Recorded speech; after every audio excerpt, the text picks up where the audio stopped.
Esto es Latitudes, soy Tere Góngora Basterra y hoy, en el kilómetro 29, nos moveremos de la ira a la serenidad y viceversa. Antes de iniciar, un pequeño comercial.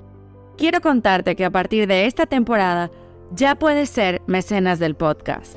Si no sabes qué es lo que esto quiere decir, te invito a que entres a www.somoslatitudes.com/colabora para que descubras un poquito mejor qué es lo que quiero decir con esto de ser mecenas de Latitudes. Vamos pues a un nuevo recorrido.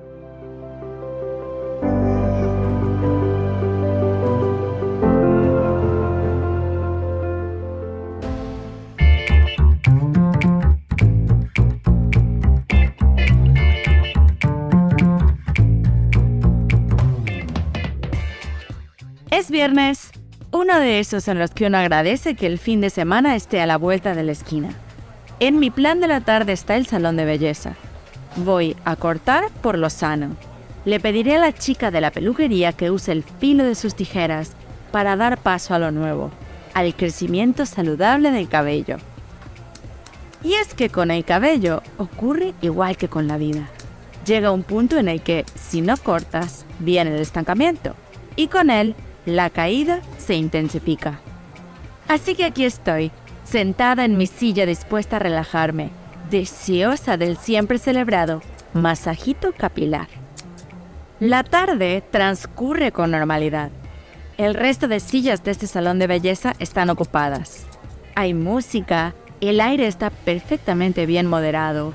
Un repartidor de correos entra por la puerta, la dueña del lugar amablemente recibe la mercancía. La convivencia cordial circula en la atmósfera habitual. Una mujer con una camiseta verde también se adentra en el lugar. Parece que sabe a dónde va. Se dirige al lado contrario de donde estoy yo. Va en dirección a una mujer que lleva puesta una camiseta negra. Para el asombro de todos, la cordialidad se interrumpe de manera violenta. La mujer de la camiseta verde agrede con 2 golpes a la mujer de la camiseta negra. El shock nos deja pasmados. ¿Es que es esto una broma?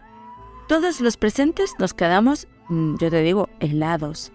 La agresividad sube de tono con un repertorio de insultos. El incidente violenta a todas las personas que estamos allí. Es evidente que aquella mujer está sufriendo una crisis de ira. No está actuando de manera razonable. Se le nota. Tiene los ojos inflamados, el rostro enrojecido, los labios le tiemblan mientras grita e insulta sin reparo.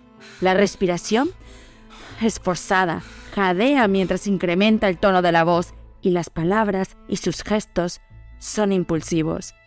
La mujer de la camiseta negra a quien se dirige permanece sentada, no responde. Todas las demás personas, en shock aún, nos movemos entre la vergüenza y la impotencia.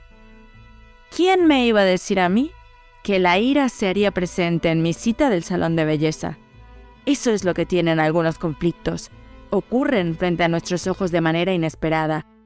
Nos dan un golpe de realidad y nos hacen sentir desarmados. Por segundos, uno parece estar viendo la escena en cámara lenta. De todas las emociones que hemos hablado en esta temporada, la ira probablemente sea la más peligrosa de todas, porque nos lleva a la locura destructiva. Nos aleja del pensamiento claro y objetivo. Nos hace hacer o decir cosas que lastiman, que tienen por intención hacer daño. Yo no me creo lo que está pasando. El incidente se complica cuando un hombre, en complicidad con la mujer de la camiseta verde, se adentra también en el lugar, mientras que en el umbral de la puerta 2 chavales, un chico y una chica, también se hacen cómplices de la violencia y de la agresividad. No hay duda, lo que estoy presenciando es la ira. La ira salta a la vista. No hay quien pueda desviar la mirada ante lo que está pasando. Este acontecimiento es un gancho al hígado para la mujer de la camiseta negra y la propietaria de este recinto. ¿Sabías que el origen etimológico de la palabra conflicto viene de flictus, que quiere decir golpe? Pues vaya sentido el que adquieren las palabras cuando comprendemos su origen, ¿eh? La realidad es que el ataque, invasivo sin duda, en cierta manera nos golpea a todos. ¿Cómo se frena la ira? ¿Cómo se mantiene la calma cuando la ira lo impregna todo? La primera en reaccionar o intervenir en aquella escena de película es la dueña de la peluquería. ¡Basta! No voy a permitir este tipo de violencia aquí. Por favor, retírese. El segundo en reaccionar o intervenir es el repartidor de mensajería que, por suerte, ayuda a la dueña de este salón de belleza a retirar tanto al hombre como a la mujer de la camiseta verde. Se fueron, sí, pero no sin dejar una advertencia a la clienta de la camiseta negra. En algún momento tendrás que salir. Aquí te vamos a estar esperando. Bueno. ¿Alguien se ha puesto a pensar últimamente en lo presente que está la ira en nuestras vidas? Desde siempre, la ira, que a diferencia de otras emociones, no es una emoción natural ni primaria, es la gran iniciadora de las peleas. A nivel individual, nos pierde. La ira nos pierde. A nivel colectivo, mucho daño y odio ha generado la ira en los muchos conflictos bélicos de la historia de la humanidad. El sabio romano Séneca nos dice en su manual El arte de mantener la calma que hay dos circunstancias en las que la ira se desata fácilmente. La primera es creer que alguien quiere dañarnos y la segunda, creer que se comete una injusticia contra nosotros. Y bueno, ambas circunstancias estaban ocurriendo en esta tarde cualquiera del siglo XXI, cuando la armonía de un salón de belleza se vio interrumpida por golpes físicos y verbales. Si he traído esta experiencia a cuento es porque de los muchos conflictos que he presenciado en el último mes, este quizás sea el que mejor representa un campo de batalla y el que mejor me ayuda a reflexionar sobre lo difícil que resulta mantener la calma cuando presenciamos el daño o la injusticia. Como suele ocurrir con la vida, los desencuentros tienen matices. No todo es blanco y negro. El buen juicio no puede ni debe volcarse en los extremos. ¿Quién es la mujer de la camiseta verde? ¿Qué relación guarda con la mujer de la camiseta negra que, como yo, esperaba por un corte de pelo? ¿Quién es el hombre y los chicos a quienes también la ira enciende? Ya que en esta temporada estamos por la labor de construir y de descubrir los recursos que necesitamos para hacer que las emociones destructivas se conviertan en emociones constructivas, antes de revelarte sus identidades y la relación que hay entre ellos, te propongo que vayamos de viaje por los 3 encuentros del día. En el primer encuentro viajaremos a uno de los lugares del mundo con mayor diversidad. Un lugar clave para el intercambio y el mestizaje que ha sido testigo de violentos conflictos. Después, conoceremos las ideas principales de un hombre que es sinónimo de serenidad y cuya vida misma sirvió a la unión entre las personas. Por último, volveremos a este salón de belleza en el que iniciamos el relato de hoy para reflexionar sobre cómo podemos mantener y contagiar la calma cuando la ira se desata ante nuestros ojos y en nuestros adentros. Ya que iremos muy pero muy lejos y este podcast se graba en un lugar de mar, nos moveremos entre las latitudes de hoy en el mismo navío con el que viajamos en el kilómetro anterior. ¿Escuchas? Pues ese sonido nos indicará que nos espera un cambio de latitud. Pongamos rumbo hacia norte 40, este 26.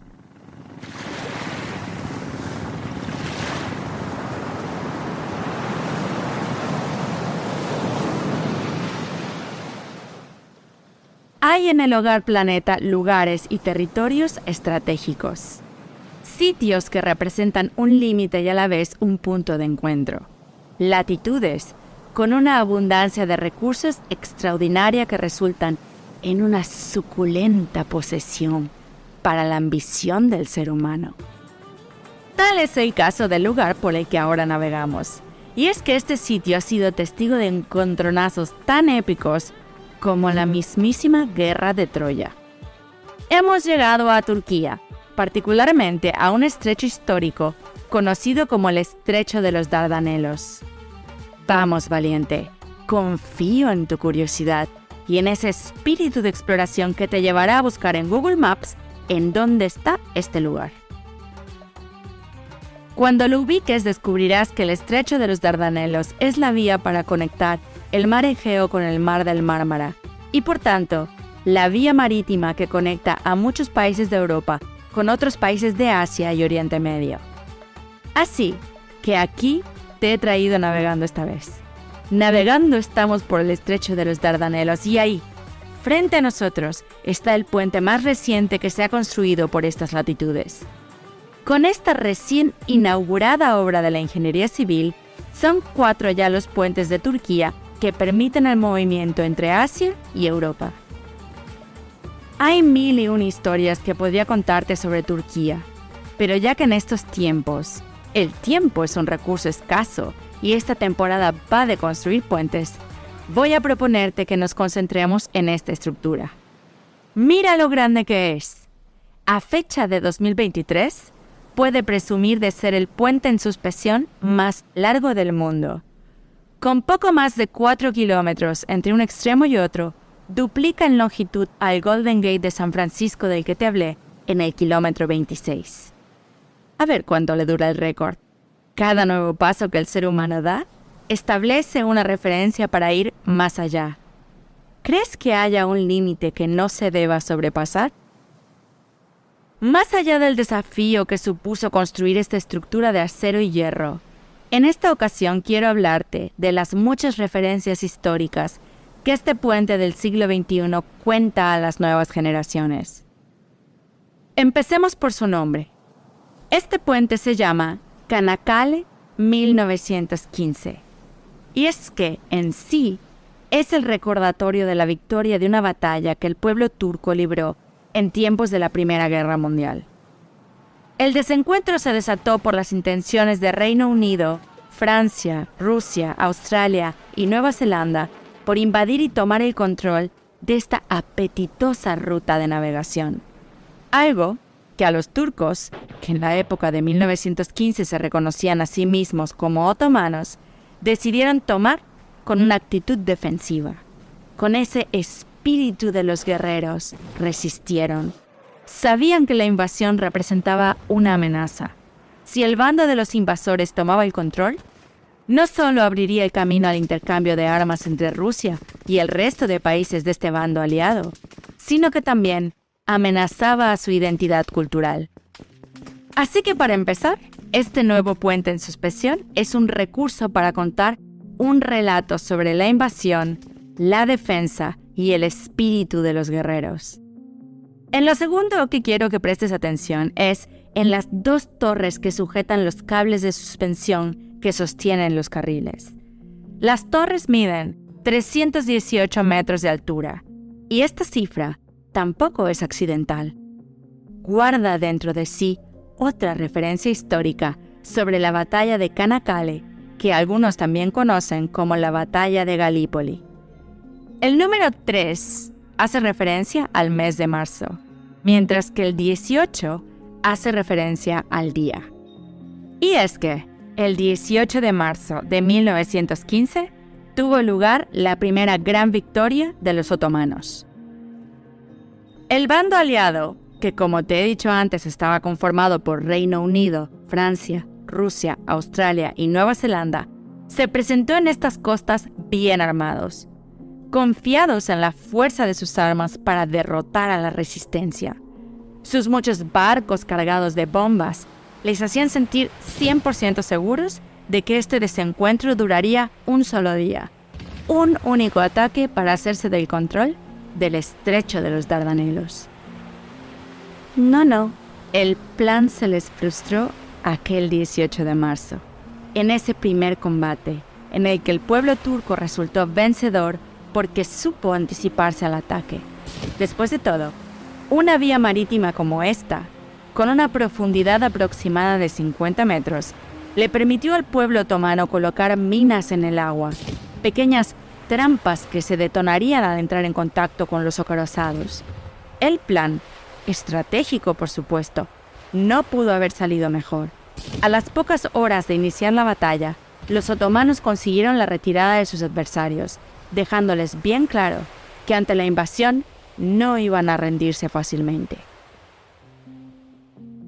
Ahora que ya sabes el porqué de esos 318 metros de altura, quiero que te fijes en el color de las torres. Rojo intenso. Imaginarás por qué. Como te he dicho al inicio de este relato, este territorio en el que confluyen distintas religiones, creencias, formas de vida, ha tenido que recurrir a la unidad para superar las diferencias y pasar del desencuentro al encuentro. Y esa lucha, ha costado muchas vidas. La batalla de Canaccale no duró solo un día. A la victoria del 18 de marzo le sucedieron muchas más batallas más. Aquello fue una guerra de trincheras que se extendió hasta 10 meses. 2 torres rojas que nos advierten el coste de la violencia. Aunque no hay una cifra confirmada, se estima que en total, entre un bando y otro, la batalla por el control de los Dardanelos en la Primera Guerra Mundial se cobró la vida de 500.000 almas. La sangre de 500.000 de personas tiñeron las aguas de estos lares. ¿Cómo se mide la ira en un campo de batalla? ¿Cómo se mide el impacto del daño de un conflicto bélico? ¿Cuántas vidas humanas son necesarias para determinar quién gana o quién pierde en una guerra? ¿Alguien gana cuando 500.000 de familias pierde a alguno de sus miembros? La guerra siempre deja daños en el alma. Da igual el bando, da igual quién lleve o no la razón, si es que la razón existe. Los números no siempre pueden descifrar el impacto del daño. Quizá para eso los colores cumplen una mejor función. Los números, sin embargo, pueden ayudarnos a imaginar el dolor de los demás. Ya que sabes el porqué del color de las 2 torres del puente Canaccale 1915, voy a darte una referencia más. Quiero que observes la distancia que hay entre estas 2 torres de 318 metros de altura pintadas de rojo. Entre ellas hay justamente 2.023 metros de distancia. 2.023 metros que sirven de referencia para celebrar los primeros 100 años de la unión de este país mitad europeo, mitad asiático, que se conformó como república en 1923, tan solo 8 años después de esta épica batalla. Y es que, contrario a lo que se puede pensar, este acto invasivo que los otomanos consideraban injusto, que les enfadó tantísimo, sirvió para unirlos, sirvió para que se pusieran de acuerdo, sirvió para que dejaran atrás las diferencias para poner por encima de los intereses personales los principios culturales que les habían hecho ser un imperio rico en tradiciones. Tuvieron que ponerse de acuerdo para acordar cuál sería la mejor manera de defender su territorio y su identidad. Aquella proeza necesitó del liderazgo de una persona llamada Mustafa Kemal, un gran estratega que debido a su heroísmo, unos años más tarde, se convertiría en el primer presidente de la República de Turquía. Así que este nuevo puente, ante todo, es un recurso para la memoria. Por supuesto que cumple con su función. Une Europa con Asia, representa una nueva vía de comunicación, reduce el tiempo de traslación a 6 minutos, se ha construido con los materiales idóneos para resistir a posibles terremotos, pero va más allá de su utilidad. Dice algo sobre el mundo, sobre el conflicto, sobre el sentido de resistir. Dice algo sobre la unidad. Es un recurso pensado para conectar la memoria y resistir al olvido. Piénsalo, viajera o viajera. ¿A dónde vamos sin memoria? ¿Para qué pueden servirnos estas historias? ¿De qué manera las obras que construimos son útiles para hacernos reflexionar? La intención de hablar del puente Canaccale en 1915 no es posicionarse en uno o en otro lado del bando. Siempre caemos en categorizar a los buenos contra los malos, a los ganadores y a los perdedores. La intención va más hacia reconocer que, tal y como nos recuerda el sabio romano Séneca, siempre seremos susceptibles a la ira, al ataque. Vivir supone lo inesperado, lo incierto, y que para superar esos golpes, esos ataques invasivos, esos actos injustos que nos enfadan porque somos humanos, necesitamos recursos. Y uno de los más importantes es la serenidad y el sentido de la unión. ¿Escuchas ese sonido? Vamos a desembarcar en estas costas y vamos a movernos hacia el interior de este país que alcanzará su primer centenario en 2023. Nos moveremos de esta historia sobre el conflicto para conocer a una persona que es un símbolo de unidad, espiritualidad y, por supuesto, serenidad a nivel mundial. Vamos hacia Norte 41, Este 28.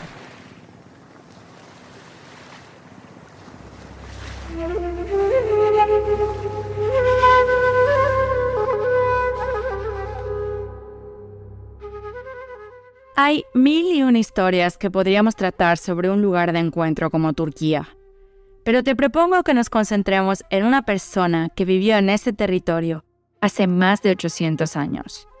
Una persona que durante siglos ha sido como un puente hacia la serenidad. Quiero hablarte de un hombre llamado Rumi. Rumi es un gran maestro del sufismo. El sufismo, por su parte, es la práctica espiritual del Islam. Quizá te sorprende escuchar que hoy en día Rumi es uno de los poetas y místicos más leídos en todo el mundo, tanto en Oriente como en Occidente, tanto en países como Irán y Afganistán, como en Estados Unidos, en donde Rumi es un fenómeno superventas. Tal parece que este sabio representa bien esa esencia de encuentro que guarda su mismísima Turquía. ¿Sobre qué nos habla Rumi en sus poemas que resulta tan actual? ¿Con qué sensibilidad nos comparte su sabiduría para que quieran leerlo personas de distintas ideologías y religiones? ¿Qué nos mueve por dentro este místico persa que vivió hasta los 66 años de edad? Sobre todo, Rumi nos habla de la espiritualidad, de esa dimensión que une al ser humano con algo mucho mayor, ese algo que está fuera de nosotros mismos, esa relación que algunos llaman Dios, otros naturaleza y otros simplemente llaman amor. Rumi fue un hombre de fe, un creyente en toda regla. Sin embargo, su fe no le reducía la perspectiva. Era una persona que se oponía a la unidimensionalidad y a la hipocresía de las religiones.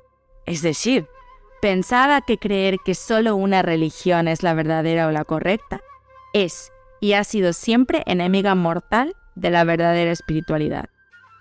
Toma como referencia este verso de uno de sus poemas. Dice así: Solo si abres los ojos, verás todas las cosas que merecen ser vistas. Es verdad, ¿eh? Hace falta abrir bien los ojos y los sentidos para ir de la superficie al fondo. Tal vez si lo hiciéramos, nos sorprendería descubrir que los valores esenciales de las distintas religiones comparten un pozo común. En segundo lugar, Rumi fue un hombre sereno. ¿Cómo se puede cultivar el espíritu sin calma, sin sosiego? En nuestro tiempo, en donde los índices de consumo de ansiolíticos se disparan y las contracturas nos llevan al fisio para soltar la tensión que acumulamos, Rumi nos dice: Estos dolores que sientes son mensajeros. Escúchalos. Vaya tela marinera, ¿eh? Lo tercero que quisiera resaltar de Rumi es que fue un hombre humilde, coherente, cercano y llano. Se podría pensar, por la profundidad de sus escritos, que Rumi estaba como en otra esfera, en una posición superior. Y no, nada más lejano a eso. Rumi se ponía al mismo nivel que sus lectores. A lo mejor por eso es tan popular aún hoy. Era una persona normal, con un trabajo normal, intentando ser puente entre lo terrenal y lo espiritual.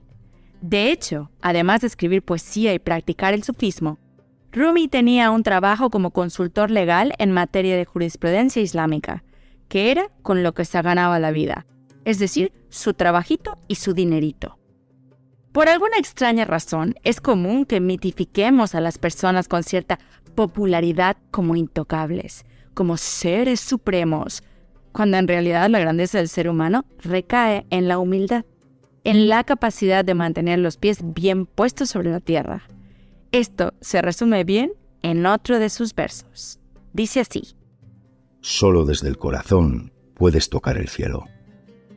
En cuarto lugar, Rumi creía en la belleza, en la música y en la danza, como recursos para comunicarnos con Dios, como un medio para volver a lo esencial.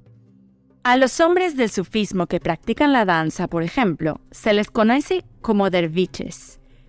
Giran y giran y giran sobre un mismo eje para practicar que Dios es como esa fuerza que nos atrae, como ese pegamento que nos mantiene unidos, justo como esa fuerza de gravedad que nos salva de andar perdidos por el universo. A mí, esto de la poesía, danza, música me cuadra estupendamente. Basta con ver la energía que la música produce en un concierto o en una fiesta, con la gracia que el cuerpo desprende cuando gira, o la belleza que la palabra puede hacer sentir en el alma, para amar un poquito más la experiencia de vivir y compartir este espacio que se llama planeta Tierra. Y es que la música, la danza y la poesía son un lenguaje en sí mismos, quizá el lenguaje de Dios para propiciar el encuentro entre las personas, independientemente de la edad, la religión, la clase social o la ideología política. Toma como referencia este otro verso de un poema de Rumi. No te sientas solo. El universo entero mora dentro de ti. En quinto lugar, Rumi es la renuncia del ego y por tanto una referencia para la unión. Su lenguaje natural y próximo para tratar con sencillez temas que podrían resultar muy confusos, ajenos o rimbombantes, hizo, y aún hace, que personas de todos los lugares quisieran experimentar un poquito de esa paz que transmitía. Tenía un espíritu enorme, y desde su espíritu combatía la violencia, el conflicto y la adversidad. ¿Qué nos pasará a nosotros? ¿Será que nos hace falta invertir en el cultivo de nuestro propio espíritu? Rumi nos dice en otro de sus versos: Cuando se deposita una semilla sobre la tierra fértil, germina, crece, en árbol se transforma. Yo me pregunto, ¿qué puede haber más fértil que la práctica del cultivo del espíritu? Lo cierto es que a Rumi le quieren en todo el mundo. Sus restos mortales, que descansan a 700 kilómetros del puente Kanakal en 1915, son visitados por peregrinos del sufismo cada 17 de diciembre. En el epitafio de su tumba se lee el siguiente mensaje: Cuando estemos muertos, no busquen nuestra tumba en la tierra. Encuéntrenla en los corazones de las personas. Oh, los corazones de las personas. A veces pienso que el pozo común que compartimos se queda guardado ahí, en el corazón, en ese órgano indispensable para mantenernos vivos, que se vincula con el cerebro y que en complicidad con él nos aportan la memoria. Si puedes, guarda el nombre de Rumi en algún lugar. Úsalo como para considerar que las personas también somos un tipo de puente. Simplemente, también puedes usarlo para tener por referencia su serenidad para aquellos momentos en los que la realidad, siempre imprevista, nos golpee. ¿Escuchas ese sonido? Es tiempo, viajera o viajera. Vamos a despedirnos de Turquía, de esta latitud del mundo, pensando en su diversidad, su riqueza, su contraste, su cultura mestiza. Cerremos el recorrido por el kilómetro 29. Volvamos al desenlace de aquel conflicto con el que me encontré aquel viernes en un salón de belleza. Pero antes, un verso de Rumi más. Eleva tus palabras, no la voz. Es la lluvia la que hace crecer las flores, no los truenos. Al salón de belleza vamos. Cerremos el relato.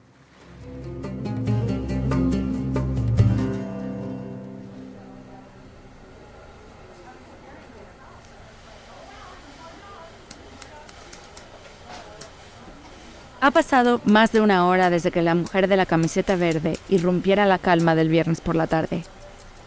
La mujer de la camiseta negra, es decir, la clienta del lugar, se despide de quienes ahí estamos tras pagar la cuenta. Cierta tensión se siente en el ambiente. La amenaza resuena en nuestras mentes. Ya saldrás. Aquí te vamos a estar esperando. Unos segundos después de que la mujer de la camiseta negra salga por la puerta, la ira vuelve a la carga. La rodean, le bloquean el camino. El ataque, mayoritariamente, vuelve a estar en el cuerpo, en los ojos, en la voz y en los insultos de la otra mujer. A ello se refuerza el acoso del hombre y los dos jóvenes, el chico y la chica, que con un móvil graban toda la escena. Fuera del salón de belleza no hay protección.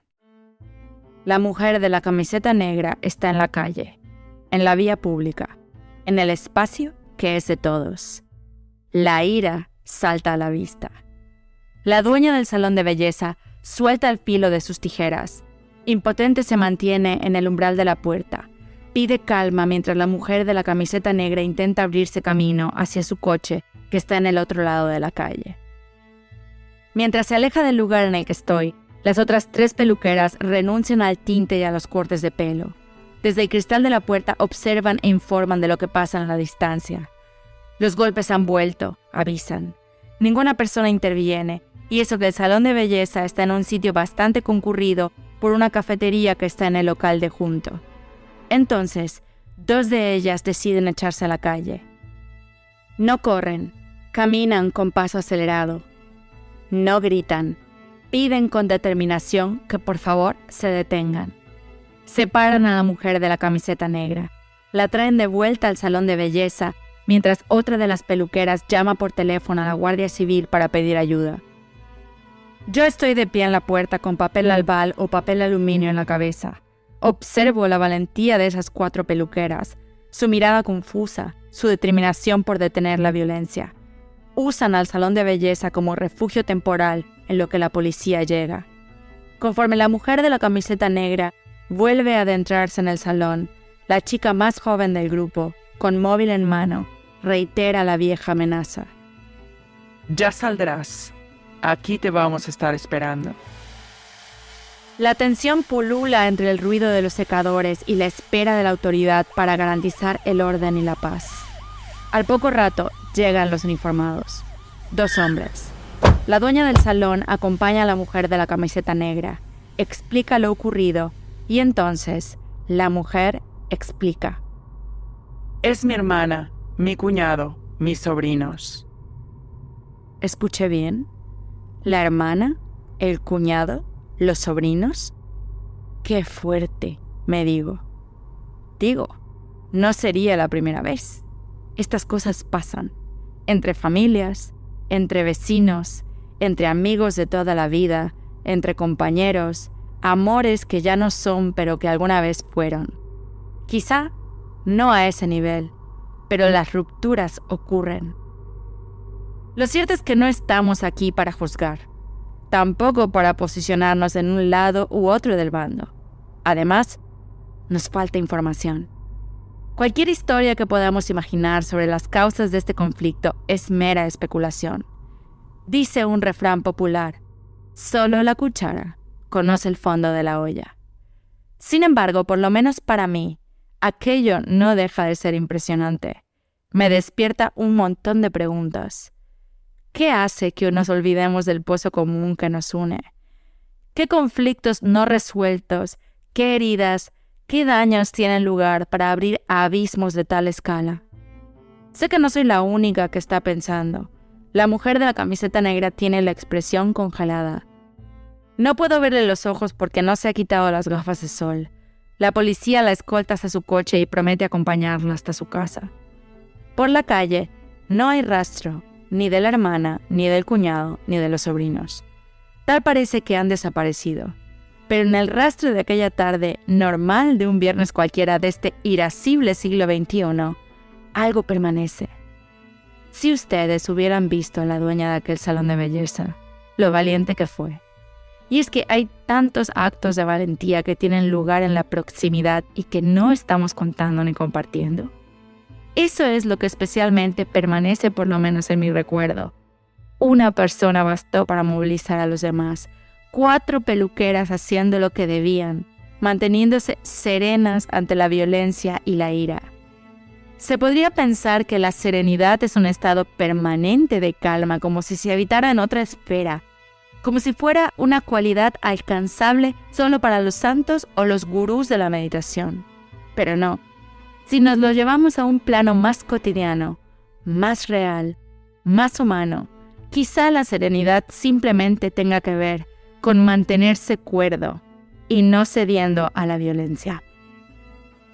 Por supuesto que eso no supone que el corazón no se acelere o que no suden las manos o que no sintamos indignación o que no tengamos miedo. Esas emociones son las que justamente nos hacen ser humanos, las que nos llevan a las situaciones límite, las que sacan a la luz que tenemos un espíritu, una conexión con algo más que está fuera de nosotros mismos. ¿Qué memoria nos está faltando para volver la mirada a ese pozo común? ¿Qué tanto espacio dedicamos a fortalecer recursos tan importantes como la serenidad? ¿Qué tan conscientes somos de la ira y de su presencia en nuestra sociedad actual y en nuestras propias vidas? La ira salta a la vista, viajera o viajero. Mantén el recuerdo del puente Canacal en 1915, del poeta Rumi y de esas 4 peluqueras que combatieron con el saber estar a la violencia que crece y crece y que nos borra la memoria, que nos desvincula de los pozos comunes que compartimos. La ira hace daño, la ira lastima y promueve el odio. Pero sobre el odio hablaremos en el próximo kilómetro, el último de esta temporada, el kilómetro 30. Un episodio en el que recorreremos un relato que nos llevará del odio al perdón. Cito al sabio romano Séneca por última vez en el kilómetro de hoy.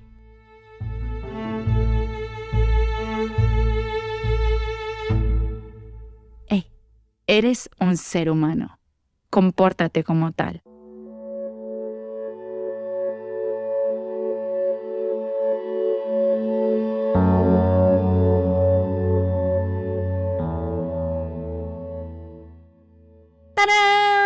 Y bueno, ¿qué te han parecido las historias de hoy? Anda, viajero, viajero, hazme saber que estás del otro lado de alguna manera. Recuerda que además de este episodio hay una playlist que acompaña y contenido complementario que te puede servir para alimentar esa curiosidad. Está en la web del proyecto, somoslatitudes.com. Si este relato te ha parecido interesante, te recomiendo que te des un salto al kilómetro 12 para seguir reflexionando sobre el espíritu. Si prefieres cambiar el tema y el tono o eres más de podcasts conversacionales, escucha el episodio que se llama Imaginar que tuve con Adi Góngora Basterra. Recuerda también que puedes ser mecenas de Latitudes. Nos encantará recibir apoyo para producir la siguiente temporada. somoslatitudes.com/colabora. Ahí hay un mensaje que te está esperando, en el que te detallo qué es eso de convertirte en mecenas de Latitudes. Este proyecto es posible por la colaboración entre varios profesionales de la creatividad. Adi es la responsable de la revisión editorial. Kenneth Trian, desde la Ciudad de México, diseña el audio. Y finalmente, Mabel Sánchez y Laura Valero son responsables de la identidad gráfica. El acento que ha protagonizado el relato de hoy es del profesor Carlos Romero. Carlos Romero tiene un proyecto que se llama Aula Mundo y tiene un episodio particularmente en el que habla del Islam. Démonos una oportunidad para conocer aquellas religiones de las cuales quizá solamente tenemos prejuicios, de las cuales quizá no imaginamos que puedan tener tanto en común con nuestra propia religión, o credo, si es que lo tenemos. Pero vamos, viajero, viajero, al final todos creemos en algo. Por ejemplo, yo creo que el amor nos mueve y también creo que siempre somos, resultado de los encuentros que tenemos. Gracias por llegar hasta aquí, te mando un gran abrazo desde Aguadulce, Almería, España y siempre busca el encuentro. Intenta mantenerte sereno. Recuerda que si la ira se te presenta, es porque ni más ni menos eres un ser humano. Una obra continua en construcción. Resiste valiente. Vuelve al pozo común. Seguimos en 2 semanas.